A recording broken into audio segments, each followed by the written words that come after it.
ನಮಸ್ತೆ ಪ್ರೀತಿಯ ವೀಕ್ಷಕರೇ, ಸ್ಟೋರಿ ಪ್ಲಾನೆಟ್ ಚಾನಲ್ಗೆ ಸ್ವಾಗತ. ತುಂಬ ಜನ ಕಮೆಂಟ್ ಬಾಕ್ಸಲ್ಲಿ ಹಾರರ್ ಸ್ಟೋರಿ ಎಕ್ಸ್ಪ್ಲೇನ್ ಮಾಡಿ ಅಂತ ಕೇಳ್ತಿದ್ರಿ. ಸೊ ಹಾರರ್ ಸಬ್ಜೆಕ್ಟ್ ಲವರ್ಸ್ಗೋಸ್ಕರ ಈ ವಿಡಿಯೋ. ಇವತ್ತು ನಾನು ಎಕ್ಸ್ಪ್ಲೇನ್ ಮಾಡ್ತಿರೋ ಸಿನಿಮಾ ಬೌ ಬುಟ್ಟು ಭೂತ. ಇದು ಒಡಿಸ್ಸಿ ಭಾಷೆಯ ಸಿನಿಮಾ. ಸೋಷಿಯಲ್ ಮೀಡಿಯಾದಲ್ಲಿ ತುಂಬಾ ಸದ್ದು ಮಾಡಿತ್ತು. ಬನ್ನಿ ಈಗ ಕತೆ ಒಳಗಡೆ ಹೋಗೋಣ.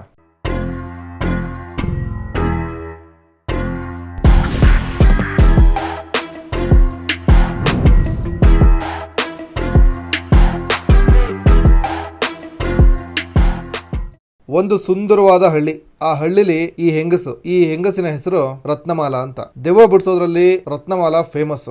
ಯಾರ ದೇಹದಲ್ಲಾದ್ರೂ ಆತ್ಮ ಹೊಕ್ಕಿದ್ರೆ ಅದನ್ನ ದೇಹ ಬಿಟ್ಟು ಓಡಿಸೋದ್ರಲ್ಲಿ ಇವರ ಸುತ್ತ ಹಳ್ಳಿಗಳಿಗೆಲ್ಲ ಫೇಮಸ್. ಹಾಗಾಗಿ ಅಕ್ಕಪಕ್ಕದ ಯಾವುದೇ ಊರುಗಳಲ್ಲಿ ಆ ರೀತಿಯ ಕೇಸ್ಗಳಿದ್ರೆ ಮೊದಲು ಬರೋದು ರತ್ನಮಾಲಾ ಹತ್ರನೇ. ಪ್ರತಿಯೊಬ್ಬರು ರತ್ನಮಾಲಾನ ಅಮ್ಮ ಅಮ್ಮ ಅಂತಾನೆ ಕರೀತಾರೆ. ಒಂದು ಸಲ ಹೀಗೆ ನೆರೆ ಊರಿಂದ ಒಬ್ಬ ಹೆಂಗಸಿಗೆ ದೆವ್ವ ಮೆಟ್ಕೊಂಡಿದೆ ಅಂತ ಕರ್ಕೊಂಡು ಬಂದಿರ್ತಾರೆ. ತಲೆ ಜುಟ್ಟು ಹಿಡಿದು ಆ ಹೆಂಗಸಿನ ಮೈಯಲ್ಲಿ ಹೊಕ್ಕಿರೋ ಆತ್ಮದ ಹೆಸರು ಸವಿತಾ ಅಂತ ಬಾಯಿ ಬಿಡಿಸ್ತಾಳೆ. ನೀನ್ ಯಾಕೆ ಈ ದೇಹ ಹೊಕ್ಕಿದೀಯ ಅಂತ ಕೇಳ್ತಿದ್ರೆ ಆ ಆತ್ಮ ಇವಳು ನನ್ನ ದಾರಿಗೆ ಬಂದ್ಲು ಅದಕ್ಕೆ ಅಂತ ಉತ್ತರ ಕೊಡುತ್ತೆ.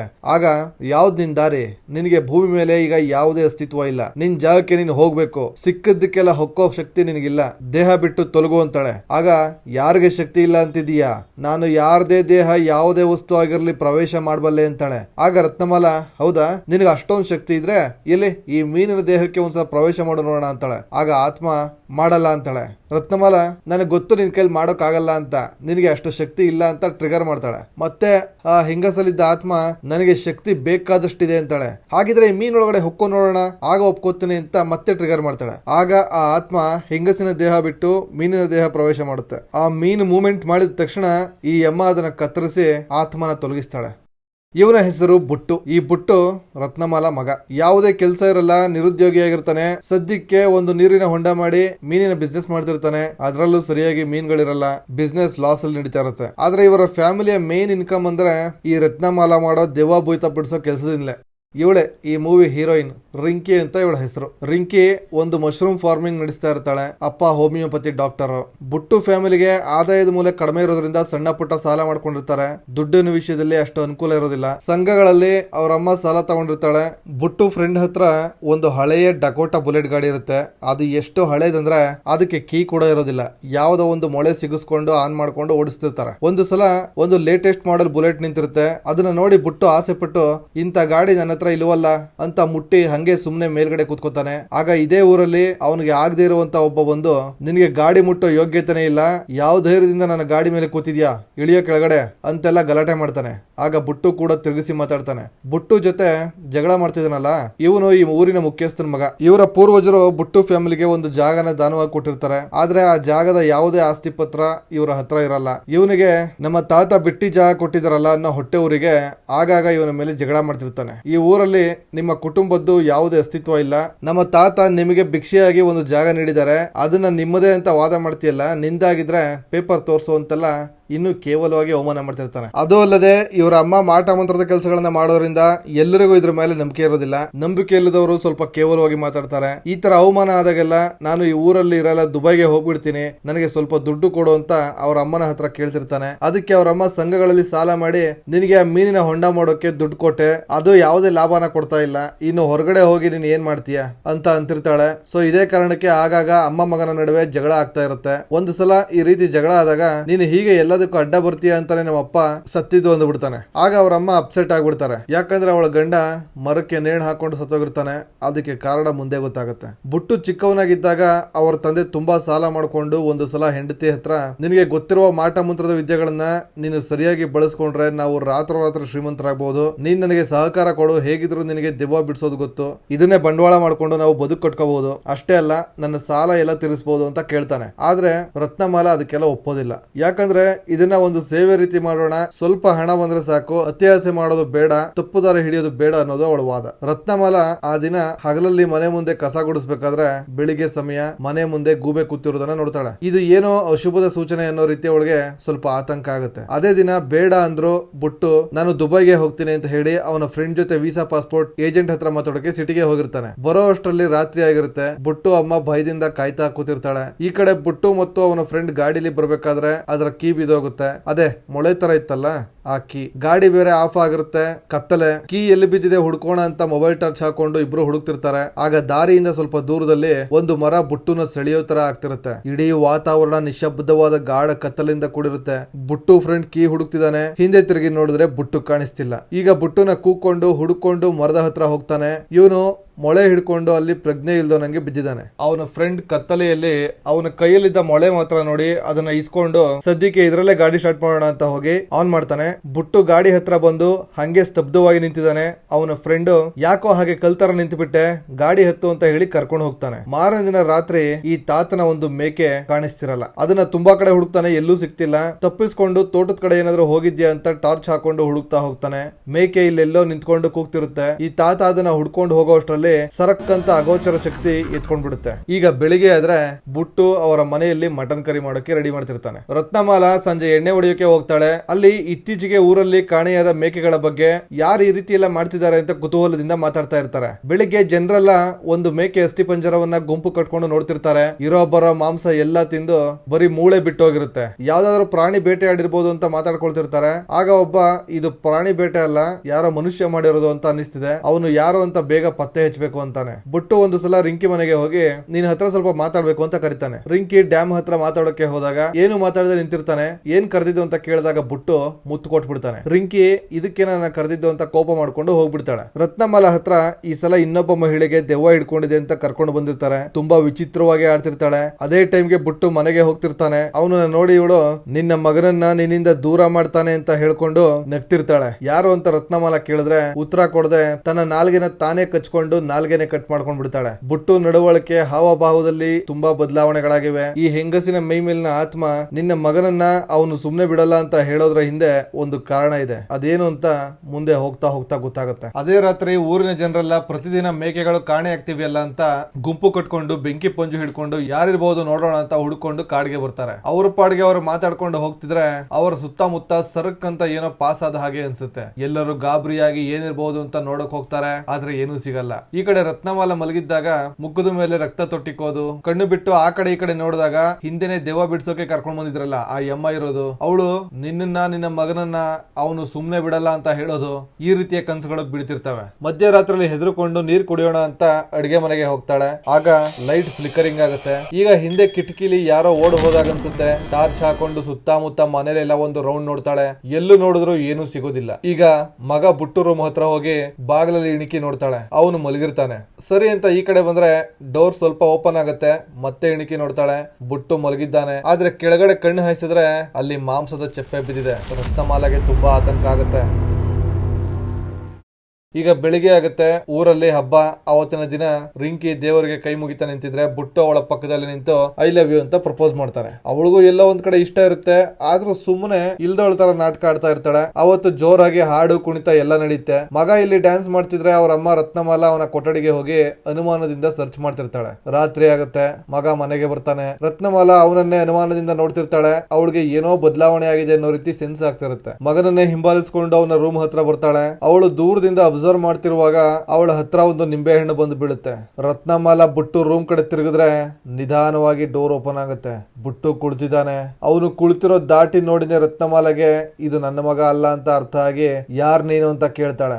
ಬುಟ್ಟು ಏನು ಉತ್ತರ ಕೊಡದೆ ಹಾಗೆ ಸ್ತಬ್ಧವಾಗಿ ಕುಳಿತಿರ್ತಾನೆ. ಆಗ ಹೇಳು ಯಾರ್ ನೀನು, ನಿನ್ಗೇನ್ ಬೇಕು ಅಂತ ಮತ್ತೆ ಕೇಳ್ತಾಳೆ. ಮತ್ತೆ ಮೌನವಾಗಿ ಕುಳಿತಿರ್ತಾನೆ. ಈಗ ರತ್ನಮಾಲಾ ನಾನ್ ಯಾರು ಅಂತ ಗೊತ್ತಲ್ವ ನಿನಗೆ, ಮತ್ತೆ ನಿನ್ನ ಸಮಾಧಿಗೆ ಕಳಿಸ್ಬಿಡ್ತೀನಿ ಅಂತಾಳೆ. ಆಗ ಬುಟ್ಟು ಅಮ್ಮ ನನ್ನ ಗುರುತು ಸಿಕ್ತಿಲ್ವಾ, ನಾನು ನಿನ್ನ ಮಗ ಬುಟ್ಟು ಅಂತ ಹೇಳಿ ಒಂದು ಸಲ ನಗ್ತಾನೆ. ತಕ್ಷಣ ಅವರ ಮನೆ ವಸ್ತುಗಳೆಲ್ಲ ಮೇಲಕ್ಕೆ ಹಾರಿ ಕೆಳಗಡೆ ಬೀಳ್ತಾವೆ. ಆಗ ರತ್ನಮಾಲಾ ನಾನು ನಿನ್ನ ಊಹೆಗೆ ನಿಲುಕದವನು, ನಿನ್ನ ಆಟ ನನ್ನ ಹತ್ರ ನಡೆಯೋದಿಲ್ಲ ಅಂತಾನೆ. ಅಷ್ಟಕ್ಕೂ ಬುಟ್ಟು ಮೈ ಮೇಲೆ ಬಂದಿರೋ ಆತ್ಮ ಯಾರ್ದು, ಅವನ ದೇಹಕ್ಕೆ ಬೇರೆ ಆತ್ಮ ಪ್ರವೇಶ ಮಾಡಿದ್ದು ಯಾವಾಗ, ಆ ದೆವ್ವ ಮಿಟ್ಕೊಂಡಿದ್ದ ಹೆಂಗಸು ಹೇಳಿದ್ದು ಇದ್ರ ಬಗ್ಗೆನ ಎಲ್ಲ ಮುಂದೆ ನೋಡೋಣ.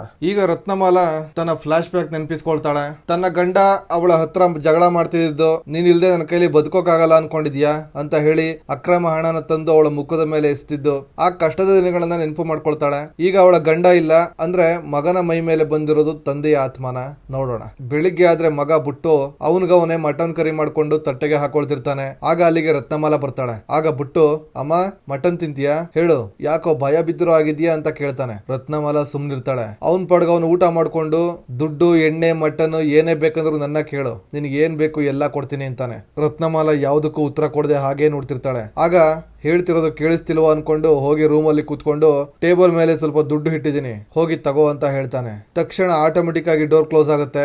ರತ್ನಮಾಲಾಗೆ ಅವನ ಮೈ ಮೇಲೆ ಆತ್ಮ ಬಂದಿರೋದು ಕನ್ಫರ್ಮ್ ಆಗುತ್ತೆ. ಅದೇ ರಾತ್ರಿ ರತ್ನಮಾಲ ಕುಡಿಯೋಕೆ ಹೋಗಿದ್ದಾಗ ಅಲ್ಲಿ ಜನರು ನಿನ್ನೆ ಕೂಡ 2 ಮೇಕೆ ಕಾಣಿಯಾಗಿವೆ, ಇದನ್ನೆಲ್ಲ ಮಾಡ್ತಿರೋದು ಮನುಷ್ಯನೋ ಪ್ರಾಣಿನೋ ಅಥವಾ ಯಾವ್ದಾದ್ರು ದೆವ್ವನೋ ಒಂದು ಗೊತ್ತಾಗ್ತಿಲ್ಲ. ಒಂದು ವೇಳೆ ಮನುಷ್ಯ ಆಗಿದ್ದು ಅವನು ನನ್ನ ಕೈಗೆ ಸಿಕ್ಕಿದ್ರೆ ಖಂಡಿತ ಕೊಂದು ಹಾಕ್ಬಿಡ್ತೇನೆ ಅಂತ ಮಾತಾಡ್ಕೊಳ್ತಿರ್ತಾರೆ. ಈ ಕಡೆ ಆತ್ಮ ಬಿಟ್ಟಿರೋ ಬುಟ್ಟು ರಿಂಕಿನ ಭೇಟಿ ಮಾಡಿರ್ತಾನೆ. ಅವಳು ನಮ್ಮಿಬ್ಬರ ಮದ್ವೆ ಯಾವಾಗ ಅಂತ ಕೇಳ್ತಿರ್ತಾಳೆ. ಬುಟ್ಟು, ನಾನು ಹೇಳ್ತೀನಿ, ನಿನ್ನ ದೂರ ಕರ್ಕೊಂಡು ಹೋಗಿ ಮದುವೆ ಆಗ್ತೀನಿ ಅಂತ ಹೇಳ್ತಾನೆ. ಬುಟ್ಟು ಮೈ ಮೇಲೆ ಬೇರೆ ಆತ್ಮ ಇದ್ರು ಹುಡುಗಿನ ಭೇಟಿ ಮಾಡೋದು, ಪ್ರೀತಿ ಮಾಡೋದು ಹೀಗೆ ನಡೀತಾನೆ ಇರುತ್ತೆ. ಒಂದಿನ ಹೀಗೆ ಕೆರೆ ಹತ್ರ ಇಬ್ರು ಲವ್ ಬರ್ಡ್ಸ್ ಕುಳಿತು ಮಾತಾಡ್ತಿರ್ತಾರೆ. ಆಗ ಈ ಹಿಂದೆ ಬುಟ್ಟು ಜೊತೆ ಜಗಳ ಮಾಡ್ಕೊಂಡಿದ್ನಲ್ಲ ಅವನು, ಬುಟ್ಟು ಯಾಕೆ ನಮ್ ಕೆರೆ ಹತ್ರ ಬಂದಿದ್ದಾನೆ, ತಡಿ ಇವ್ರಿಬ್ರಿಗೂ ಒಂದು ಗತಿ ಕಾಣಿಸ್ತೀನಿ, ಇಬ್ರು ನೀರಿಗೆ ತಳ್ಬಿಡ್ತೀನಿ ಅನ್ಕೊಂಡು ಬರ್ತಾನೆ. ಬಂದು ಇನ್ನೇನು ತಳ್ಳಬೇಕು ಅಷ್ಟರಲ್ಲಿ ನೀರನ್ನು ನೋಡಿದ್ರೆ ಅಲ್ಲಿ ರಿಂಕಿ ಪ್ರತಿಬಿಂಬ ಮಾತ್ರ ಕಾಣಿಸ್ತಿದೆ, ಬುಟ್ಟು ಕಾಣಿಸ್ತಿಲ್ಲ. ತಕ್ಷಣ ಗಾಬರಿಯಾಗಿ ಇದು ಪಕ್ಕಾ ಭೂತಾನೆ ಅಂತ ಹೆದರಿಕೊಂಡು ಅಲ್ಲಿಂದ ಓಡ್ಬಿಡ್ತಾನೆ. ಅದೇ ರಾತ್ರಿ ಊರ್ನವರು ಮತ್ತೆ ಗುಂಪು ಕಟ್ಕೊಂಡು ಈ ಸಲ ಮೇಕೆಗಳನ್ನ ಎತ್ಕೊಂಡು ಹೋಗ್ತಿರೋರು ಯಾರು ಅಂತ ಕಂಡು ಹಿಡಿಯಬೇಕು ಅಂತ ಬಂದು ಹುಡುಕ್ತಿರ್ತಾರೆ. ಆ ಗುಂಪಲ್ಲಿ ಒಬ್ಬ ಯೂರಿನ್ ಪಾಸ್ ಮಾಡೋಕೆ ಅಂತ ಸಪರೇಟ್ ಬರ್ತಾನೆ. ಉಳಿದವರೆಲ್ಲ ಮುಂದೆ ಹೋಗ್ತಾರೆ. ಅವನು ಯೂರಿನ್ ಪಾಸ್ ಮಾಡ್ಬೇಕಾದ್ರೆ ಮುಂದೆಯಿಂದ ಮೇಕೆ ಸೌಂಡ್ ಬರುತ್ತೆ, ಹಿಂದೆಯಿಂದ ಯಾರೋ ಸರಕ್ ಅಂತ ಪಾಸ್ ಆದ ಹಾಗಾಗುತ್ತೆ. ಏನಿರ್ಬೋದು ಅಂತ ಹುಡ್ಕೊಂಡು ಹೋಗ್ತಾನೆ. ಅವನಿಗೇನೋ ಕಾಣಿಸುತ್ತೆ. ಮರದ ಮರೆಯಲ್ಲಿ ನಿಂತ್ಕೊಂಡು ನೋಡ್ತಿರ್ತಾನೆ. ತಕ್ಷಣ ಕಿರ್ಚಿ ಬಿಡ್ತಾನೆ. ಇವನು ಕಿರ್ಚಿದ ಸೌಂಡ್ ಕೇಳಿ ಜನ ಎಲ್ಲ ವಾಪಸ್ ಓಡ್ ಬಂದ್ರೆ ತಲೆ ಕಟ್ಟಾಗಿ ಬರೀ ದೇಹ ಮಾತ್ರ ಬಂದು ಬೀಳುತ್ತೆ. ಅದನ್ನ ನೋಡಿ ಎಲ್ಲರಿಗೂ ಭಯಾನಕವಾದ ಅನುಭವ ಆಗುತ್ತೆ. ಬೆಳಿಗ್ಗೆ ಪೊಲೀಸ್ನವರು ಬಂದು ಸ್ಥಳ ಮಹಜರ್ ಮಾಡ್ತಾರೆ. ಅಲ್ಲಿನ ಜನರಿಗೆಲ್ಲ ತುಂಬಾ ಭಯಾನಕವಾದ ಅನುಭವವಾಗಿದೆ. ಪೊಲೀಸ್ನವರು ಇಡೀ ಊರಿಗೆ ಕತ್ಲಾದ ಮೇಲೆ ಯಾರೋ ಹೊರಗಡೆ ಬರಂಗಿಲ್ಲ ಅಂತ ಅನೌನ್ಸ್ ಮಾಡ್ತಾರೆ. ಊರಲ್ಲಿ ನಡೀತಿರೋ ಘಟನೆಗಳಿಗೂ ತನ್ನ ಮಗನಿಗೂ ಸಂಬಂಧ ಇರಬಹುದಂತ ಭಾವಿಸಿದ ರತ್ನಮಾಲ ಅದೇ ರಾತ್ರಿ ಬುಟ್ಟು ಹತ್ರ ಬಂದು, ಯಾರ್ ನೀನು ಹೇಳು, ಯಾಕೆ ಇಲ್ಲಿಗೆ ಬಂದಿದೀಯಾ ಅಂತ ಕೇಳ್ತಾಳೆ. ಆಗ, ಅಮ್ಮ ಯಾಕೆ ಇಷ್ಟು ಅನುಮಾನದಿಂದ ಮಾತಾಡ್ತಿದೀಯಾ, ನಾನು ನಿನ್ನ ಮಗ ಬುಟ್ಟು ಅಂತಾನೆ. ಆಗ ರತ್ನಮಾಲ, ನೀನು ಖಂಡಿತ ನನ್ನ ಮಗ ಅಲ್ಲ, ಹೇಳು ಯಾರ್ ನೀನು ಅಂತ ಮುಖದ ಮೇಲೆ ಧೂಪ ಹಾಕ್ಬಿಡ್ತಾಳೆ. ಈಗ ಅವನಿಗೆ ವಿಪರೀತ ಕೋಪ ಬಂದು ಅವಳ ಕುತ್ತಿಗೆ ಹಿಡಿದು ಎತ್ತಿ, ರತ್ನಮಾಲ ನಿನ್ನ ಆಟ ನನ್ನ ಹತ್ರ ನಡೆಯೋದಿಲ್ಲ, ಇದು ನನ್ನ ಕೊನೆಯ ಎಚ್ಚರಿಕೆ ಅನ್ಕೋ, ನಾನು ಇಷ್ಟು ಶಕ್ತಿಶಾಲಿ ಅಂತ ನಿನಗಿನ್ನೂ ಗೊತ್ತಿಲ್ಲ ಅಂತ ಹೇಳಿ ನೆಲಕ್ಕೆ ಕುಕ್ಬಿಡ್ತಾನೆ. ಆಗ ರತ್ನಮಾಲ ಅವಳ ಫ್ಲಾಶ್ ಬ್ಯಾಕ್ ನೆನಪು ಮಾಡ್ಕೋತಾಳೆ. ಬುಟ್ಟು ಚಿಕ್ಕೋನಿದ್ದಾಗ ಅವನ ತಂದೆ ಅವನನ್ನ ಮಾಟ ಮಂತ್ರದ ಪ್ರಯೋಗಕ್ಕೆ ಬಳಸಿ ಬುಟ್ಟುನ ಬಲಿ ಕೊಡ್ಬೇಕು ಅಂತ ಮುಂದಾಗಿದ್ದ. ಅದನ್ನ ನೋಡಿದ ರತ್ನಮಾಲ ಹಿಂದೆಯಿಂದ ಬಂದು ಕುತ್ತಿಗೆಗೆ ಟವಲ್ ಹಾಕಿ ಜೀರಿ ಸಾಯಿಸಿ ಬಿಡ್ತಾಳೆ. ನಂತರ ಅವನ ಬಾಡಿನ ಮರಕ್ಕೆ ನೇಣು ಹಾಕಿ ಆತ್ಮಹತ್ಯೆ ಅನ್ನೋ ತರ ಊರಿನವರ ಮುಂದೆ ನಂಬಿಸ್ಬಿಟ್ಟಿರ್ತಾಳೆ. ಇಷ್ಟು ವರ್ಷ ನನ್ನ ಗಂಡನ ಕಾಟ ಇಲ್ಲದೆ ನೆಮ್ಮದಿಯಾಗಿದ್ದೀನಿ ಅನ್ಕೊಂಡ್ರೆ ಈಗ ನನ್ನ ಮಗನ ಮೈ ಮೇಲೆ ಬಂದು ಕಾಟ ಕೊಡ್ತಿದ್ದಾನಲ್ಲ ಅಂತ ತುಂಬಾ ಭಯ ಆತಂಕ ಆಗುತ್ತೆ. ಈ ದೆವ್ವನ ಓಡಿಸೋ ಕೆಲ್ಸ ರತ್ನಮಾಲ ಕೈಲಿ ಆಗಲ್ಲ ಅಂತ ಗೊತ್ತಾಗಿ ಅವಳಿಗೆ ಇನ್ನೂ ದೊಡ್ಡ ಮಾಂತ್ರಿಕನ ಹತ್ರ ಹೋಗ್ಬೇಕು ಅಂತ ಡಿಸೈಡ್ ಮಾಡ್ತಾಳೆ. ಊರ್ ಬಿಟ್ಟು ಹೋಗೋಕ್ಕೂ ಮುಂಚೆ ಬುಟ್ಟು ಫ್ರೆಂಡ್ಗೆ, ನಾನು ಬರೋವರೆಗೂ ಅವನನ್ನ ಹುಷಾರಾಗಿ ನೋಡ್ಕೋ, ಸ್ವಲ್ಪ ಅವನ ಹತ್ರ ನೀನು ಹುಷಾರಾಗಿರೋ ಅಂತ ಹೇಳಿ ಹೊರಡ್ತಾಳೆ. ತಮ್ಮ ಊರಿಂದ ತುಂಬಾ ದೂರ ಪ್ರಯಾಣ ಮಾಡ್ತಾಳೆ. ರತ್ನಮಾಲ ಹುಡುಕೊಂಡು ಬಂದಿರೋದು ಈ ವ್ಯಕ್ತಿನೇ. ಇವನ ಹೆಸರು ಲಿಂಗರಾಜ್ ಅಂತ. ಇವನು ಕೂಡ ಒಬ್ಬ ಮಹಾಮಾಂತ್ರಿಕ, ತಾಂತ್ರಿಕ ವಿದ್ಯೆಗಳಲ್ಲಿ ನಿಸ್ಸೀಮ. ರತ್ನಮಾಲ ಅವನ್ನ ಹುಡ್ಕೊಂಡು ಬಂದು, ನಾನು ಎಷ್ಟು ಸಲ ಕಾಲ್ ಮಾಡೋರು ಕಾಲ್ ತೆಗೆದಿಲ್ಲ, ನಾನು ತುಂಬಾ ತೊಂದರೆಯಲ್ಲಿದ್ದೀನಿ, ದಯವಿಟ್ಟು ನನ್ನ ಮಗನ್ನ ಕಾಪಾಡಿ ಅಂತ ಕೇಳ್ಕೊತಾಳೆ. ಈ ಕಡೆ ಊರಲ್ಲಿ ಅದೇ ರಾತ್ರಿ ಮತ್ತೆ ಮೇಕೆ ಕಳವಾಗಿದೆ. ಇವನು ಅಲ್ಲೇನೋ ಸೌಂಡ್ ಆಗ್ತಿದೆಯಲ್ಲ, ಯಾರಿರ್ಬಹುದು ಅಂತ ಮೆಲ್ಲಿಗೆ ಬಂದು ಮರದ ಸಂದಿಲಿ ಔಸ್ಕೊಂಡು ನೋಡ್ತಿದ್ರೆ ಅಲ್ಲಿ ಯಾರೋ ವ್ಯಕ್ತಿ ಬಗ್ಗಿ ಏನನ್ನೋ ತಿಂತಿರೋ ಹಾಗೆ ಕಾಣಿಸ್ತಿದೆ. ಸೌಂಡ್ ನೀಟಾಗಿ ಕೇಳಿಸ್ತಿರುತ್ತೆ. ಅದು ಮನುಷ್ಯನ ಪ್ರಾಣಿನ ಅನ್ನೋದು ಅವನಿಗೆ ಇನ್ನೂ ಗೊತ್ತಾಗಲ್ಲ, ಯಾಕಂದ್ರೆ ಕತ್ತಲೆಯಲ್ಲಿ ಅಷ್ಟು ಕಾಣಿಸ್ತಿಲ್ಲ. ಅವನು ಹಾಗೆ ಇಣುಕಿ ನೋಡ್ತಿರ್ಬೇಕಾದ್ರೆ ಇವನ ಮೊಬೈಲ್ಗೆ ಒಂದು ಮೆಸೇಜ್ ಬಂದ್ಬಿಡುತ್ತೆ. ಟಕ್ ಅಂತ ನೋಟಿಫಿಕೇಶನ್ ಸೌಂಡ್ ಆದ ತಕ್ಷಣ ಬುಟ್ಟು ತಿರುಗಿ ನೋಡ್ತಾನೆ. ಇವನಿಗಂತೂ ತುಂಬಾ ಭಯ ಆಗ್ಬಿಡುತ್ತೆ. ಭಯದಲ್ಲೇ ಮೊಬೈಲ್ ಅನ್ನ ಸೈಲೆಂಟ್ ಮಾಡ್ತಾನೆ. ಬುಟ್ಟು ಯಾರಿರ್ಬೋದು ಅಂತ ಎದ್ದು ಬರ್ತಾನೆ. ಬಾಯೆಲ್ಲ ರಕ್ತ ಆಗಿದೆ. ಅವನು ಬರೋ ಹೆಜ್ಜೆ ಸಪ್ಪಳ ಕೇಳಿ ಇವನಿಗೆ ಭಯ ಆಗಿ ಕಲ್ ತಗೊಂಡು ಆ ಕಡೆ ಎಸೆದು ಬಿಡ್ತಾನೆ. ಆಗ ಬುಟ್ಟು ಕಮನ ಬೇರೆ ಕಡೆ ಹೋಗುತ್ತೆ. ತಕ್ಷಣ ಅಲ್ಲಿಂದ ಎಸ್ಕೇಪ್ ಆಗ್ತಾನೆ. ಸೊ ಇಷ್ಟು ದಿನ ಇದ್ದ ಅನುಮಾನ ಕ್ಲಿಯರ್ ಆಯ್ತು. ಏನಂದ್ರೆ ಮೇಕೆಗಳನ್ನ ಕದ್ದು ಹೋಗಿ ತಿಂತಾ ಇರೋದು ಪ್ರಾಣಿನೂ ಅಲ್ಲ, ದೆವ್ವನೂ ಅಲ್ಲ, ಮನುಷ್ಯ ಅಂತ. ಅಷ್ಟೊತ್ತಿಗಾಗಲೇ ಬುಟ್ಟು ಮೇಕೆನ ಮುಕ್ಕಾಲು ಭಾಗ ತಿಂದು ಮುಗಿಸಿದ್ದಾನೆ. ಅಲ್ಲಿಗೆ ಇಷ್ಟು ದಿನ ಊರಲ್ಲಿ ಕಾಣೆಯಾಗಿದ್ದ ಮೇಕೆಗಳನ್ನ ತಿಂತಿದ್ದವನು ಈ ಬುಟ್ಟುನೆ. ಯಾಕಂದ್ರೆ ಇವನ ದೇಹದಲ್ಲಿ ಮೆಟ್ಕೊಂಡಿರೋ ಆ ದೆವ್ವ ಇವನು ಕೈಲಿ ಇದನ್ನೆಲ್ಲ ಮಾಡಿಸ್ತಿದೆ. ಒಂದು ಕಡೆ ರತ್ನಮಾಲ ತನ್ನ ಗಂಡ ಮಗನ ಮೈ ಮೇಲೆ ಬಂದಿದ್ದಾನೆ ಅಂತ ಅನ್ಕೊಂಡು ಹೋಗಿರೋದು ಒಂದು ಕಡೆ ಆದ್ರೆ, ಈ ಕಡೆ ಮೈ ಮೇಲೆ ಬುಟ್ಟು ಅಪ್ಪ ಬರೋದೇನೋ ಸರಿ, ಆದ್ರೆ ಮೇಕೆಗಳನ್ನ ಕೊಂದು ಹಸಿ ಮಾಂಸ ತಿಂತಿರೋದು ಯಾಕೆ? ಹಾಗಿದ್ರೆ ನಿಜವಾಗ್ಲೂ ಬುಟ್ಟು ತಂದೆನ ಇವನ ಮೇಲೆ ಬಂದಿರೋದು ಅಥವಾ ಬೇರೆ ಯಾರಾದ್ರೂ ಇರ್ಬೋದಾ? ಮುಂದೆ ನೋಡೋಣ. ವೀಕ್ಷಕರೇ, next movie Dhurandhar cinema ready ಆಗ್ತಾ ಇದೆ. ಇನ್ನೊಂದು 2-3 ಡೇಸ್ ಅಲ್ಲಿ ವಿಡಿಯೋ ಅಪ್ಲೋಡ್ ಮಾಡ್ತೀನಿ. ಮೂವಿ ಅಂತೂ ಸಕ್ಕದಾಗಿದೆ. ಸೊ ದುರಂಧರ್ ಸಿನಿಮಾ ಮಿಸ್ ಮಾಡ್ಕೋಬಾರ್ದು ಅಂದ್ರೆ ಯಾರೆಲ್ಲ ಸಬ್ಸ್ಕ್ರೈಬ್ ಮಾಡ್ಕೊಳ್ಳದೆ ನೋಡ್ತಿದ್ರ ಸಬ್ಸ್ಕ್ರೈಬ್ ಮಾಡ್ಕೊಳ್ಳಿ. ಮತ್ತೆ ನಾನು ಕೇಳ್ದೇನೆ ತುಂಬಾ ಜನ ರಾಜಮಾರ್ಗ ಚಾನಲ್ಗೆ ಸಬ್ಸ್ಕ್ರೈಬ್ ಮಾಡ್ತಿದ್ರ, ಬಟ್ ಅದನ್ನ ಸುಮ್ನೆ ಹಂಗೆ ಸಬ್ಸ್ಕ್ರೈಬ್ ಮಾಡ್ಕೊಳ್ಳಿ. ಹೋಗಿ ವಿಡಿಯೋ ನೋಡಿ, ವಿಡಿಯೋ ಇಷ್ಟ ಆಗಿ ನಿಮ್ಗೆ ಆ ತರ ವಿಡಿಯೋಸ್ ಇಂಟ್ರೆಸ್ಟ್ ಇದ್ರೆ ಮಾತ್ರ ಸಬ್ಸ್ಕ್ರೈಬ್ ಮಾಡ್ಕೊಳ್ಳಿ. ಮತ್ತೆ ಈಗ ಪೌರಾಣಿಕ ಕಥೆ ಹಾಕಿರ್ಬೋದು, ಬಟ್ ಅದೊಂದೇ ಅಂತಲ್ಲ, ರಾಜಮಾರ್ಗ ಚಾನಲ್ ಅಲ್ಲಿ ಶಾರ್ಟ್ ಮೂವೀಸ್ ಬರುತ್ತೆ, ಡಾಕ್ಯುಮೆಂಟರೀಸ್ ಬರುತ್ತೆ, ಇನ್ನು ನೀವು ಎಕ್ಸ್ಪೆಕ್ಟ್ ಮಾಡದೇ ಇರುವಂತ ಕಂಟೆಂಟ್ಸ್ ಎಲ್ಲ ಬರುತ್ತೆ. ಮಿಸ್ ಮಾಡ್ಕೋಬಾರ್ದು ಅಂದ್ರೆ ರಾಜಮಾರ್ಗ ಚಾನಲ್ಗೆ ಸಬ್ಸ್ಕ್ರೈಬ್ ಮಾಡ್ಕೊಳ್ಳಿ. ಈಗ ವಾಪಸ್ ಕತೆ ಒಳಗಡೆ ಹೋಗೋಣ. ತಾಂತ್ರಿಕ ಮಾಟಗಾರ ಈಗ ಪೂಜೆ ವಿಧಾನ ಶುರು ಮಾಡ್ತಾನೆ. ರತ್ನಮಾಲ ಮಗನ ಮೈ ಮೇಲೆ ಬಂದಿರೋದು ಯಾರು ಅಂತ ಅವನು ಇಲ್ಲಿಂದಾನೇ ತಿಳ್ಕೋಬೇಕು ಅಂದ್ರೆ ಈಗ ಒಂದು ದುಷ್ಟ ಶಕ್ತಿಯನ್ನ ಆವಾಹನೆ ಮಾಡಬೇಕು. ಅದಕ್ಕೆ ಬೇಕಾದ ಸಿದ್ಧತೆಗಳನ್ನ ಮಾಡಿಕೊಂಡು ಆ ಶಕ್ತಿಯನ್ನ ಆವಾಹನೆ ಮಾಡ್ತಾನೆ. ಅದು ಬಂದು ಮಾಂತ್ರಿಕನ ಕಿವಿಯಲ್ಲಿ ಎಲ್ಲವನ್ನ ಹೇಳುತ್ತೆ. ಬುಟ್ಟು ಮೈ ಮೇಲೆ ಬಂದಿರೋದು ಯಾರ ಆತ್ಮ, ಯಾವ ಉದ್ದೇಶದಿಂದ ಆತ್ಮ ಬಂದಿದೆ, ಎಲ್ಲವನ್ನ ಹೇಳೋಕೆ ಶುರು ಮಾಡ್ತಾಳೆ. ಈಗ ಫ್ಲಾಶ್ ಬ್ಯಾಕ್ ಗೆ ಹೋದ್ರೆ ಸುಮಾರು 25 ವರ್ಷಗಳ ಹಿಂದೆ ಅದೇ ಗ್ರಾಮದಲ್ಲಿ ಈ ಹುಡುಗ ಇದ್ದ. ಇವನ ಹೆಸರು ಅಮರಿ. ಇವನು ಬಡತನದಲ್ಲಿ ಹುಟ್ಟಿರೋದ್ರಿಂದ ಕದ್ದು ತಿನ್ನೋದೇ ಇವನ ಚಾಳಿ. ಹೀಗೆ ಕದಿಬೇಕಾದ್ರೆ ಸಿಕ್ಕು ಬಿದ್ದು ಆಗಾಗ ಏಟು ತಿಂತಿರ್ತಾನೆ. ಆದ್ರೆ ಬೆಳೆದು ದೊಡ್ಡವನಾದ್ರೂ ಅವನ ಈ ಬುದ್ಧಿಯನ್ನ ಬಿಟ್ಟಿರೋದಿಲ್ಲ. ಅದರಲ್ಲೂ ಇವನಿಗಿರೋ ಒಂದು ಅಭ್ಯಾಸ ಅಂದ್ರೆ ಅದು ಮೇಕೆಗಳನ್ನ ಕದ್ದು ಹಸಿ ಮಾಂಸ ತಿನ್ನೋದು. ಬೈಲಲ್ಲಿ ಮೇಯಕ್ ಬಂದಿರೋ ಮೇಕೆ ಒಂಟಿಯಾಗಿ ಸಿಕ್ಕಿದ್ರೆ ಆರಿಸಿ ತಿಂದು ಬಿಡ್ತಿದ್ದ. ಈಗ ಹೇಗೆ ಊರಿನಲ್ಲಿ ಯಾರೋ ಮೇಕೆಗಳನ್ನ ಕದೀತಿದ್ದಾರೆ ಅಂತ ಗೊಂದಲ ಉಂಟಾಗಿದ್ಯೋ ಅವಾಗಲೂ ಕೂಡ ಹೀಗೆ ಆಗಿತ್ತು. ಈ ಅಮರಿ ಹೊಲಮಾಳದಲ್ಲಿ ಗುಡಿಸಲ್ನಲ್ಲಿ ವಾಸ ಮಾಡ್ಕೊಂಡಿರ್ತಾನೆ. ಅಲ್ಲಿ ಒಬ್ಬ ಹುಡುಗಿ ಕುರಿ ಮೇಯಿಸಕ್ಕೆ ಬರ್ತಿರ್ತಾಳೆ. ಅವಳ ಮೇಲೆ ಅಮರಿಗೆ ಪ್ರೀತಿ ಹುಟ್ಟುತ್ತೆ.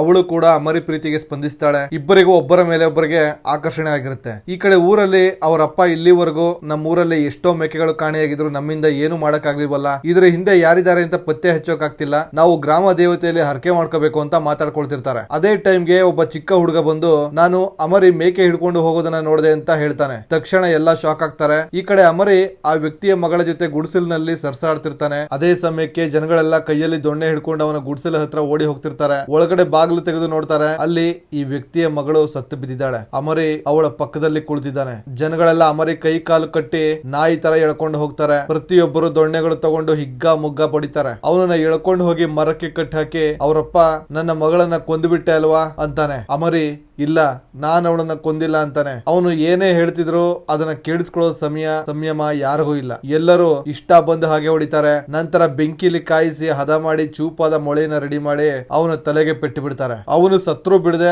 ಆಗಲೂ ಹೊಡೆದು ಕೋಪ ತಿರ್ಸ್ಕೊಳ್ತಾರೆ. ಆ ಮೊಳೆ ಬೇರೆ ಯಾವುದೂ ಅಲ್ಲ, ಈ ಹಿಂದೆ ಬುಟ್ಟು ಗಾಡಿ ಕೀ ಬಿದೋಗಿದೆ ಅಂತ ಹೋಗಿ ಹುಡುಕ್ದಾಗ ಸಿಕ್ತಲ್ಲ ಅದೇ ಮೊಳೆ. ಈ ರೀತಿ ಬೆಂಕಿಯಲ್ಲಿ ಮೊಳೆನ ಕಾಯಿಸಿ ಹೊಡೆದು ಮೊಳೆಯಿಂದ ಅವನ ಆತ್ಮ ಆ ಮರದಲ್ಲಿ ದಿಗ್ಬಂಧನ ಆಗಿರುತ್ತೆ. ಆದ್ರೆ ಆ ರಾತ್ರಿ ಬುಟ್ಟುನ ಆ ಕಡೆ ಸೆಳೆದಾಗ ಹೆಂಗೋ ಗಾಡಿಗೆ ಕೀ ಆನ್ ಮಾಡೋಕೆ ಮೊಳೆ ಸಿಕ್ತು ಅಂತ ಬಿಚ್ಕೊಂಡ್ ಬಿಡ್ತಾನೆ. ಅಲ್ಲಿಂದ ಅಮರಿ ಪ್ರೇತಾತ್ಮ ಬುಟ್ಟು ಮೈ ಹೊಕ್ಕುತ್ತೆ. ಬುಟ್ಟು ಮುಖಾಂತರ ಮೇಕೆಗಳನ್ನ ಕದಿಯೋದು ತಿನ್ನೋದು ಚಾಳಿಯನ್ನ ಮುಂದುವರಿಸ್ತಾನೆ. ಈಗ ಪ್ರೆಸೆಂಟ್ ಗೆ ಬಂದ್ರೆ ಆ ದಿನ ಊರಲ್ಲಿ ತುಂಬಾ ಮಳೆ ಬರ್ತಾ ಇರುತ್ತೆ. ರಾತ್ರಿ ರಿಂಕಿ ಮಲಗಿರ್ತಾಳೆ. ಆಗ ಬುಟ್ಟು ಅವರ ಮನೆಗೆ ಇದ್ದಕ್ಕಿದ್ದಂಗೆ ಬರ್ತಾನೆ. ರಿಂಕಿ ಯಾಕೆ ಇಷ್ಟೊತ್ತಲ್ಲಿ ಬಂದಿದ್ಯಾ ಅಂತ ಮಾತಾಡ್ಕೊಂಡು ಅವನ ತಲೆಯೆಲ್ಲ ಒರೆಸ್ತಾಳೆ. ಆಗ ಬುಟ್ಟು ನಾನು ನೀನು ಊರ್ ಬಿಟ್ಟು ಹೋಗಿ ಮದುವೆ ಆಗ್ಬಿಡೋಣ ಬರ್ತೀಯ ಅಲ್ವಾ ಅಂತ ಕೇಳ್ತಾನೆ. ರಿಂಕಿ ಕೂಡ ಒಪ್ಕೋತಾಳೆ. ಆ ದಿನ ಇಬ್ರು ಮೈ ಮರೆತು ಒಂದಾಗ್ತಿರ್ತಾರೆ. ಅಷ್ಟರಲ್ಲಿ ರಿಂಕಿ ಅಪ್ಪ ಮನೆ ಬಾಗಿಲು ತಡ್ತಾನೆ. ತಕ್ಷಣ ರಿಂಕಿ ಎದ್ದು ಓಡಿ ಹೋಗಿ ಬಾಗಿಲು ತೆಗೆದು ವಾಪಸ್ ರೂಮ್ಗೆ ಬಂದು ನೋಡಿದ್ರೆ ಅಲ್ಲಿ ಬುಟ್ಟು ಇಲ್ಲ. ಡೋರ್ ಹೊರಗಡೆಯಿಂದ ಕ್ಲೋಸ್ ಮಾಡ್ಕೊಂಡು ಹೋಗಿದ್ನಲ್ಲ, ಎಲ್ಲಿ ಹೋದ ಅಂತ ರಿಂಕಿಗೆ ಆಶ್ಚರ್ಯ ಆಗುತ್ತೆ. ಈ ಕಡೆ ಮಾಂತ್ರಿಕ ಲಿಂಗರಾಜ್ ಕೋಳಿ ಕಾಲುಗಳನ್ನ ಸುಟ್ಟಿ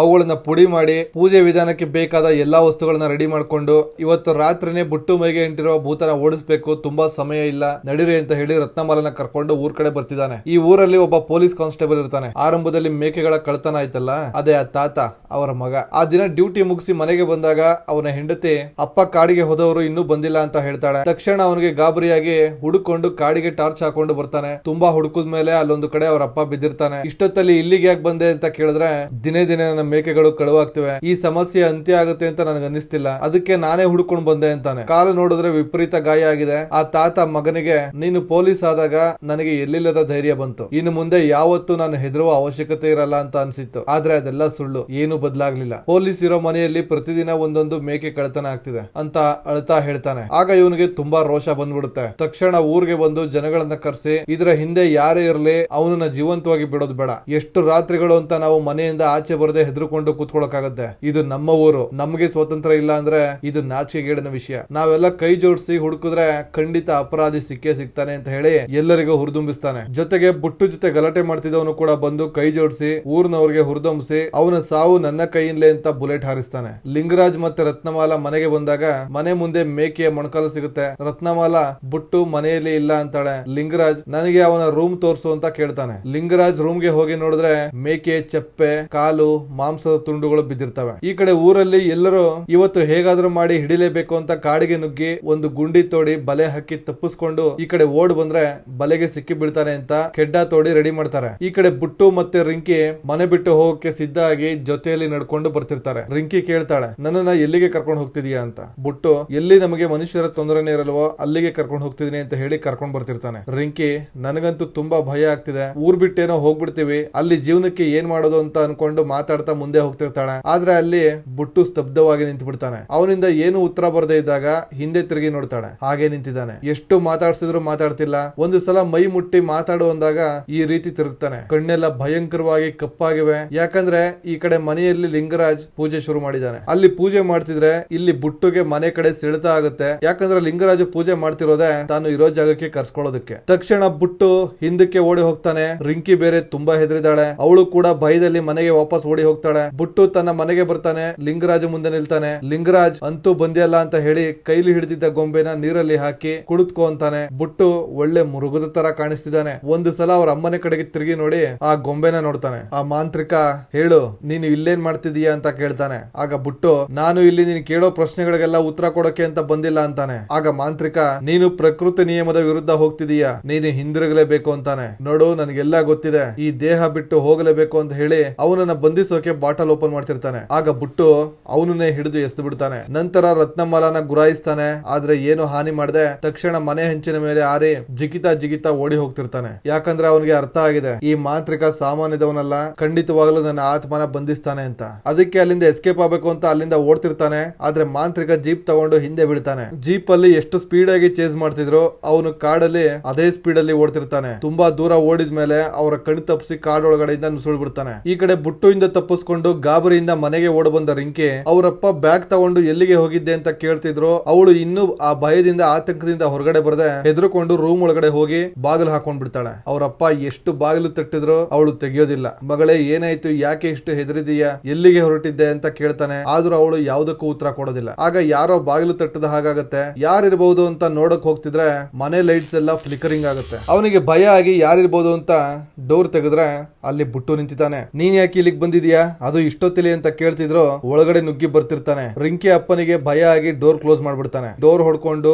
ಒಳಗಡೆ ಬಂದು ರಿಂಕಿ ಡೋರ್ ತೆಗಿ ಅಂತ ಬಾಗಿಲು ಬಿಡಿತಾನೆ. ರಿಂಕಿ ತೆಗಿಯೋದಿಲ್ಲ. ಆಗ ಬುಟ್ಟು ಡೋರ್ ತೆಗಿ, ನಾವಿಬ್ರು ಊರ್ ಬಿಟ್ಟು ಹೋಗ್ಬೇಕು ಅಂತ ತಾನೇ ಮಾತಾಡ್ಕೊಂಡಿದ್ದು ಅಂತ ಕಿರ್ಚಾಡ್ತಾನೆ. ಆಗ ರಿಂಕಿ ಇಲ್ಲ ಬುಟ್ಟು ನಾನ್ ನಿನ್ ಜೊತೆ ಬರಲ್ಲ, ದಯವಿಟ್ಟು ಇಲ್ಲಿಂದ ಹೊರಟು ಹೋಗು ಅಂತಾಳೆ. ಆದ್ರೆ ಬುಟ್ಟು ಆಗ ಹೇಳ್ಬೇಡ, ನೀನು ಆಲ್ರೆಡಿ ಮಾತು ಕೊಟ್ಟಿದೀಯಾ, ಡೋರ್ ತೆಗಿ ಅಂತ ಬಾಗಿಲು ತಡ್ತಾನೆ ಇರ್ತಾನೆ. ಆಗ ಅವ್ರ ಅಪ್ಪ ಬಂದು ಇದೇನ್ ಮಾಡ್ತಿದ್ಯಾ ಬಿಡು ಅಂತ ಅವನ್ನ ತಬ್ಬಿ ಹಿಡಿತಾನೆ. ಆದ್ರೆ ಬುಟ್ಟು ಅವ್ರ ಅಪ್ಪನನ್ನು ಸೇರಿಸಿ ಬಾಗಿಲು ತಳ್ಳಿ ಬಿಡ್ತಾನೆ. ರಿಂಕಿ ಅಂತೂ ಹೊರಗಡೆ ಅವನ ಅವತಾರ ನೋಡಿ ತುಂಬಾ ಹೆದರಿ ಬಿಟ್ಟಿದ್ದಾಳೆ. ಹತ್ರ ಬರ್ಬೇಡ, ದಯವಿಟ್ಟು ಹತ್ರ ಬರ್ಬೇಡ, ಹೊರಟು ಹೋಗು ಅಂತ ಎಷ್ಟು ಹೇಳ್ತಿದ್ರು ಬುಟ್ಟು ಬರ್ತಾನೆ ಇದ್ದಾನೆ. ಬೇಗ ಬಾ ಇಲ್ಲಿಂದ ಹೋಗ್ಬಿಡೋಣ ಅಂತಿರ್ತಾನೆ. ಆಗ ರಿಂಕಿ ತಾತ ಬಂದು ಬುಟ್ಟು ಕಾಲು ಹಿಡ್ಕೊಂಡು ಇಳಿತಿರ್ತಾನೆ. ಅಷ್ಟರಲ್ಲಿ ರಿಂಕಿ ಕಾಣದ ಹಾಗೆ ಹೋಗಿ ಔತ್ಕೊಂಡ್ ಬಿಡ್ತಾಳೆ. ಬುಟ್ಟು ಹುಡುಕೊಂಡು ಹೋಗ್ತಾನೆ.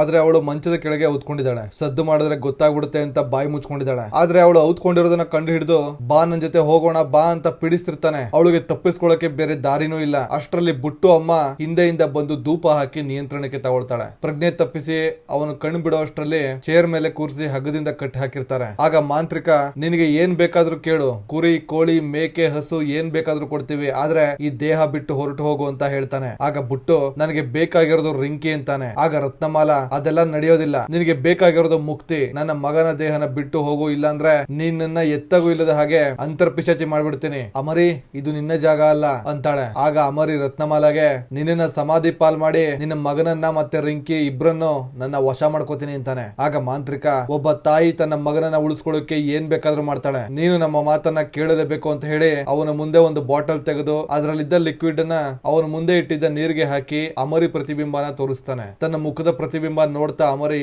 ಭಾವುಕನಾಗ್ತಾನೆ. ಆದ್ರೆ ಮತ್ತೆ ವಿಪರೀತ ಕೋಪ ಮಾಡ್ಕೊಂಡು ಅಕ್ಕಪಕ್ಕ ಇದ್ದ ತನ್ನ ಫ್ರೆಂಡ್ಸ್ ಮತ್ತೆ ಮಾಂತ್ರಿಕನನ್ನ ದೂರ ತಳ್ಳಿ ಚೇರ್ ಸಮೇತ ಮೇಲೆ ಹೋಗ್ತಾನೆ. ಎಲ್ಲರೂ ಅವನನ್ನ ನೋಡಿ ಶಾಕ್ ಆಗ್ಬಿಡ್ತಾರೆ. ತಕ್ಷಣ ಚೇರ್ ನ ಕೆಳಗಡೆ ಕುಕ್ಕಿ ಚೇರ್ ಎಲ್ಲ ಹೊಡೆದು ಹಾಕಿ ಹಗ್ಗ ಎಲ್ಲ ತೆಗೆದು ಮನೆಯವರ ಮುಂದೆ ಎಲ್ಲ ಮೃಗದ ರೀತಿ ವರ್ತಿಸಿ ರಿಂಕಿ ಕೈ ಹಿಡಿದು ಎಳ್ಕೊಂಡು ಹೋಗ್ತಿರ್ತಾನೆ. ಆಗ ಬೇಸತ್ತ ರಿಂಕಿ ನಾನ್ ನಿನ್ ಜೊತೆ ಯಾವುದೇ ಕಾರಣಕ್ಕೂ ಬರಲ್ಲ ಅಂತ ಹಠ ಮಾಡ್ತಾಳೆ. ಅಷ್ಟರಲ್ಲಿ ಜನರೆಲ್ಲ ಕಾಡಿಗೆ ಲಗ್ಗೆ ಇಡ್ತಿರೋ ಸೌಂಡ್ ಕೇಳಿಸುತ್ತೆ. ಆಗ ಸಿಕ್ಕಿ ಬೀಳ್ತೀನಿ ಅಂತ ಹಿಂದೆ ಸರಿತಿರ್ತಾನೆ. ಆಗ ಗ್ರಾಮಸ್ಥರು ಮಾಡಿದ ಟ್ರಾಪ್ ಗೆ ಬಿದ್ದು ಬಲೆಗೆ ಸಿಕ್ಕಾಕೊಂಡ್ ಬಿಡ್ತಾನೆ. ಜನರಿಗೆ ಬಲೆಗೆ ಬಿದ್ದ ಸೌಂಡ್ ಕೇಳಿಸಿ ಎಲ್ಲರೂ ಈ ಕಡೆ ಓಡಿ ಬರ್ತಾ ಇರ್ತಾರೆ. ಆದ್ರೆ ಜನರ ಕೈಗೆ ಸಿಕ್ಕಿದ್ರೆ ಬುಟ್ಟುನ ಸುಮ್ನೆ ಬಿಡಲ್ಲ ಅಂತ ರಿಂಕಿ ಹಗ್ಗ ಕಳೆದು ಅಲ್ಲಿಂದ ತಪ್ಪಿಸ್ಕೊಳ್ಳೋಕೆ ಸಹಾಯ ಮಾಡ್ತಾಳೆ. ಅಮರಿ ಅಲ್ಲಿಂದ ತಪ್ಪಿಸ್ಕೊಂಡು ಹೋಗ್ತಿರ್ತಾನೆ. ರಿಂಕಿ ಕೂಡ ಕಣ್ಣಲ್ಲಿ ನೀರು ಹಾಕ್ತಾ ಹೋಗ್ತಿರ್ತಾಳೆ. ಆದ್ರೆ ಬುಟ್ಟು ಓಡ್ತಿರೋದು ಜನರಿಗೆ ಕಾಣಿಸ್ಬಿಡುತ್ತೆ. ಕತ್ತಲೆಯಲ್ಲಿ ಅವನೇ ಬುಟ್ಟು ಅಂತ ಗೊತ್ತಾಗಲ್ಲ. ಆದ್ರೆ ಮೇಕೆ ಕದಿತಿದ್ದ ವ್ಯಕ್ತಿ ಸಿಕ್ತಾ ಅಂತ ಅಟ್ಟಿಸ್ಕೊಂಡು ಹೋಗ್ತಿರ್ತಾರೆ. ತುಂಬಾ ದೂರ ಅಟ್ಟಿಸ್ಕೊಂಡು ಹೋಗ್ತಾರೆ. ಆ ಪೊಲೀಸ್ ಕಾನ್ಸ್ಟೇಬಲ್ ಗುಂಡು ಹಾರಿಸ್ತಾನೆ. ಗುರಿ ಮಿಸ್ ಆಗುತ್ತೆ. ಆದ್ರೆ ಎರಡನೇ ಸಲ ಹಾರಿಸಿದ ಗುಂಡು ಮೈಗೆ ತಾಗ್ಬಿಡುತ್ತೆ. ಬುಟ್ಟು ಹಾರಿ ಅವರು ತೋಡಿದ್ದ ಗುಂಡಿಗೆ ಬೀಳ್ತಾನೆ. ಆಗ ಜನರೆಲ್ಲ ಸುತ್ತುವರಿತಾರೆ. ಬುಟ್ಟು ದಬಾಕೊಂಡು ಬಿದ್ದಿದ್ದಾನೆ. ಯಾರಿರ್ಬಹುದು ಮುಖ ನೋಡೋಣ ಅಂತ ತಿರುಗಿಸಿದ್ರೆ ಎಲ್ಲರೂ ಬುಟ್ಟು ಮುಖ ನೋಡಿ ಒಂದು ಕ್ಷಣ ಶಾಕ್ ಆಗ್ತಾರೆ. ಯಾವಾಗ್ಲೂ ಅವನ ಜೊತೆ ಜಗಳ ಆಡ್ತಿದ್ದೋನಂತೂ ನನಗೆ ಮೊದಲಿಂದ ಇವನ ಮೇಲೆ ಅನುಮಾನ ಇತ್ತು. ಇವನು ದೊಡ್ಡ ಕಳ್ಳ ಹಾಗೆ ಹೀಗೆ ಅಂತ ಹೇಳ್ತಾ ಶೂಟ್ ಮಾಡೋಕೆ ಮುಂದಾಗ್ತಾನೆ. ನೋಡ್ತಿದ್ದಂಗೆ ಬುಟ್ಟು ಅವರ ಮೈ ಮೇಲೆ ಎರಗ್ ಬಿಡ್ತಾನೆ. ಅಲ್ಲಿ ಅವನು ಎಬ್ಬಿಸಿದ ಗಾಳಿ ಫೋರ್ಸ್ಗೆ ಎಲ್ಲರೂ ಒಂದು ಕ್ಷಣ ಕದಲು ಬಿಡ್ತಾರೆ. ಏನಾಯ್ತು ಅಂತ ನೋಡುವಷ್ಟರಲ್ಲಿ ಬುಟ್ಟು ಅಲ್ಲಿಂದ ಮಾಯ ಆಗಿದ್ದಾನೆ. ಈಗ ಮತ್ತೆ ಊರಿನವರು ಅವನು ಎಲ್ಲೇ ಇದ್ರು ಬಿಡಬಾರ್ದು, ಇವತ್ತೇ ಸಾಯಿಸ್ಬಿಡ್ಬೇಕು ಅಂತ ಡಿಸೈಡ್ ಮಾಡ್ಕೊಂಡು ಹುಡ್ಕೋಕೆ ಶುರು ಮಾಡ್ತಾರೆ. ಈ ಕಡೆ ಮಾಂತ್ರಿಕ ಲಿಂಗರಾಜ್ ರತ್ನಮಾಲ ಹುಡ್ಕೊಂಡು ಬರ್ತಿದ್ದಾರೆ. ಈ ಗುಂಪಿನಲ್ಲಿ ಬಂದವರು ಒಬ್ಬೊಬ್ರು ಒಂದೊಂದು ಕಡೆ ಚೆದರೋಗ್ತಾರೆ. ಕೈಗೆ ಒಂಟಿಯಾಗಿ ಸಿಕ್ಕದವ್ರನ್ನೆಲ್ಲ ಅಮರಿ ಕೊಂದು ಹಾಕ್ತಿರ್ತಾನೆ. ಅದೇ ರೀತಿ 4 ಜನರನ್ನ ಕೊಂದು ಹಾಕ್ತಾನೆ. ಆಗ ರತ್ನಮಾಲ ಬರ್ತಾಳೆ. ಅವ್ರ ಅಮ್ಮನ ಕತ್ತು ಹಿಸ್ಕಿ ಸಾಯಿಸೋಕೆ ನೋಡ್ತಾನೆ. ಅಷ್ಟರಲ್ಲಿ ಆ ಮಾಂತ್ರಿಕ ಬಂದು ಒಂದು ಮ್ಯೂಸಿಕ್ ಟೂಲ್ ಅಲ್ಲಿ ಈ ರೀತಿ ಸೌಂಡ್ ಮಾಡ್ತಾನೆ. ಆ ಸೌಂಡ್ ಇಂದ ಅವನಿಗೆ ತುಂಬಾ ಇರಿಟೇಷನ್ ಆಗುತ್ತೆ. ಕೇಳಿಸ್ಕೊಳಕ್ ಆಗ್ತಿರಲ್ಲ. ಅಮರಿ ಆ ಸೌಂಡ್ ನಿಲ್ಸು ಅಂತ ಎಷ್ಟು ಹೇಳ್ತಿದ್ರು ಮಾಂತ್ರಿಕ ನಿಲ್ಸೋದಿಲ್ಲ. ಆಗ ಹಿಂದೆಯಿಂದ ಆ ಊರಿನವರು ಬಂದು ಅಟ್ಯಾಕ್ ಮಾಡಿ ಚೆನ್ನಾಗಿ ಹೊಡೆಯೋಕೆ ಶುರು ಮಾಡ್ತಾರೆ. ಇವಾಗಂತೂ ಬಂದಿದ್ದವರೆಲ್ಲ ಸುತ್ಕೊಂಡು ಹೊಡಿತಾ ಇರ್ತಾರೆ. ಆಗ ಅಮರಿಗೆ ಆ ಕರಾಳ ದಿನಗಳು ನೆನಪಾಗುತ್ತೆ. ಆಗ ರತ್ನಮಾಲ ಮಧ್ಯ ಬಂದು ದಯವಿಟ್ಟು ಯಾರು ಹೊಡಿಬೇಡಿ, ಇದು ನೀವು ತಿಳ್ಕೊಂಡಿರೋ ಹಾಗೆ ಬುಟ್ಟು ಅಲ್ಲ ಅಂತ ತಡಿತಾಳೆ. ಆದ್ರೆ ಆ ಕಾನ್ಸ್ಟೇಬಲ್ ರತ್ನಮಾಲ ನಾಟಕ ಆಡಬೇಡ, ನಿನ್ನ ಮಗ ನನ್ನ ತಂದೆಯ ಹಲವಾರು ಮೇಕೆಗಳನ್ನ ಕದ್ದು ತಿಂದಿದ್ದಾನೆ ಅಂತಾರೆ. ಮತ್ತೆ ಇವನು ಬಂದು ನನ್ನ ಸ್ನೇಹಿತನ ತಲೆ ಕಡಿದು ಕೊಲೆ ಮಾಡಿದ್ದಾನೆ. ಇವತ್ತು ಕೂಡ 3-4 ಜನರ ಪ್ರಾಣ ಹೋಗಿದೆ. ಇಂಥವನನ್ನ ನೀನು ಬಿಡುವಂದ ತಕ್ಷಣ ಬಿಟ್ಬಿಡ್ಬೇಕಾ ಅಂತ ದಬಾಯಿಸ್ತಾನೆ. ಆಗ ಮತ್ತೆ ಜನರು ಹೊಡಿತಾರೆ. ಮತ್ತೆ ರತ್ನಮಾಲ ಅವ್ರನ್ನ ತಡೆದು ದಯವಿಟ್ಟು ನೋಡಿ, ನಾನು ನಿಜ ಹೇಳ್ತಿದ್ದೀನಿ, ಇವನು ನನ್ನ ಮಗ ಬುಟ್ಟು ಅಲ್ಲ, ಇವನು ಅಮರಿ, ಇವನು ನಾನ್ ನೋಡ್ಕೋತೀನಿ ಅಂತಾಳೆ. ಆಗ ಗುಂಪಿನಲ್ಲಿ ಒಬ್ಬ ರತ್ನಮಾಲ ಇಂದ ನಮ್ಮ ಊರಿಗೆ ತುಂಬಾ ಜನರಿಗೆ ಸಹಾಯ ಆಗಿದೆ. ನಾವು ಅದನ್ನ ಗಮನದಲ್ಲಿ ಇಟ್ಕೊಂಡು ಅವಳ ಮಾತಿಗೆ ಇವತ್ತು ಬೆಲೆ ಕೊಡ್ಬೇಕು. ಅವಳು ಹೇಳ್ತಿದ್ದಾಳೆ ಅಂದ್ರೆ ಏನೋ ಇರುತ್ತೆ, ದಯವಿಟ್ಟು ಎಲ್ಲರೂ ಶಾಂತವಾಗಿ ಸುಮ್ಮನೆ ಇರಿ ಅಂತ ಸಮಾಧಾನ ಮಾಡ್ತಾನೆ. ಆಗ ಅವರಮ್ಮ ರತ್ನಮಾಲ ಅವನನ್ನ ತೊಡೆ ಮೇಲೆ ಮಲಗಿಸ್ಕೊಂಡು ಪ್ರೀತಿ ಸಂಯಮದಿಂದ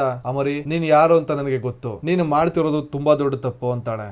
ಆಗ ಅಮರಿ ಅವನ ಫ್ಲಾಶ್ ಬ್ಯಾಕ್ ನೆನಪಿಸ್ಕೊಳ್ತಾನೆ. ಅವಳ ಪ್ರೇಯಸಿ ನೀನ್ ಯಾಕೆ ನನ್ನ ಭೇಟಿ ಮಾಡೋಕೆ ಬರಲ್ಲ ಅಂತ ಕೇಳಿದಾಗ ನಿಮ್ಮ ಅಪ್ಪನಿಂದ ಅಂತ ಹೇಳಿದ್ದು ನೆನಪಿಸ್ಕೊಂಡು ತಕ್ಷಣ ಎದ್ದು ಕುತ್ಕೊಂಡು ತುಂಬಾ ಅಳ್ತಾನೆ. ಎಷ್ಟು ಅಳ್ತಾನೆ ಅಂದ್ರೆ ಸುತ್ತ ಇದ್ದವರೆಲ್ಲ ಒಂದು ಕ್ಷಣ ಮೌನವಾಗ್ಬಿಡ್ತಾರೆ. ಈಗ ಅಮರಿ, ನನಗೆ ಆ ಜನ ಮಾಡಿದ್ದು ಸರಿನಾ, ನಾನೇನ್ ತಪ್ಪು ಮಾಡಿದ್ದೆ, ನನ್ನನ್ನ ಬದುಕೋಕು ಬಿಡ್ತಿರ್ಲಿಲ್ಲ, ತಿನ್ನೋಕೆ ಏನಾದ್ರು ಕೇಳಿದ್ರೆ ಹೊಡಿತಿದ್ರು ಅಂತ ಅವನ ಕಥನೆ ಹೇಳೋಕೆ ಶುರು ಮಾಡ್ತಾನೆ. ಅಮರಿ ಆ ಹುಡುಗಿನ ತುಂಬಾ ಪ್ರೀತಿಸ್ತಿರ್ತಾನೆ. ಅವಳಿಗೋಸ್ಕರ ಏನಾದ್ರೂ ತಂದು ಕೊಡೋದು, ನಂತರ ನಿನಗೆ ಏನೇ ಬೇಕಾದ್ರೂ ನನ್ನನ್ನ ಕೇಳು, ನಾನು ಕೊಡಿಸ್ತೀನಿ ಅಂತ ಹೇಳ್ತಾನೆ. ಅವಳು ಒಂದು ದಿನ ಕೇಳ್ತಾಳೆ, ಒಂದು ವೇಳೆ ನಮ್ಮ ವಿಷಯ ಊರಿನವ್ರಿಗೆ ಗೊತ್ತಾದ್ರೆ ಏನ್ ಮಾಡೋದು ಅಂತ. ಆಗ ಅಮರಿ, ಗೊತ್ತಾದ್ರೆ ಗೊತ್ತಾಗ್ಲಿ ಬಿಡು, ಅಮ್ಮಮ್ಮ ಅಂದ್ರೆ ಏನ್ ಮಾಡ್ತಾರೆ, ನನ್ನನ್ನ ಸಾಯಿಸ್ತಾರೆ ಅಷ್ಟೇ ತಾನೆ, ನಾನು ಸಂತೋಷದಿಂದನೇ ಸಾಯ್ತೀನಿ, ನಾನು ಇರೋವರೆಗೂ ನಿನ್ನ ಪ್ರೀತಿ ಸಿಕ್ಕಿದ್ರೆ ಸಾಕು ಅಂತ ಹೇಳ್ತಾನೆ. ಇವರು ಆಗಾಗ ಭೇಟಿ ಆಗ್ತಿರೋದನ್ನ ಆ ಹುಡುಗಿ ಅಪ್ಪ ನೋಡಿ ಬಿಡ್ತಾನೆ. ಈ ಕೀಳು ಜಾತಿಯು ನನ್ನ ಮಗಳು ಪ್ರೀತಿಸಿದಾಳೆ ಅಂದ್ರೆ ಊರಲ್ಲಿ ನನಗೆ ಮರ್ಯಾದೆ ಇರಲ್ಲ ಅಂತ ಹೋಗಿ ಅವಳ ತಲೆ ಮೇಲೆ ಬಲವಾಗಿ ಹೊಡೆದು ಕೊಂದು ಬಿಡ್ತಾನೆ. ಆದ್ರೆ ಸಮಯ ಪ್ರಜ್ಞೆ ಉಪಯೋಗಿಸಿ ಆ ಕೊಲೆ ಅಪವಾದನ ಅಮರಿ ಮೇಲೆ ಹಾಕ್ಬಿಡ್ತಾನೆ. ಅದನ್ನ ನೆನಪಿಸ್ಕೊಂಡು ಬುಟ್ಟು ಮೈ ಮೇಲಿದ್ದ ಅಮರಿ,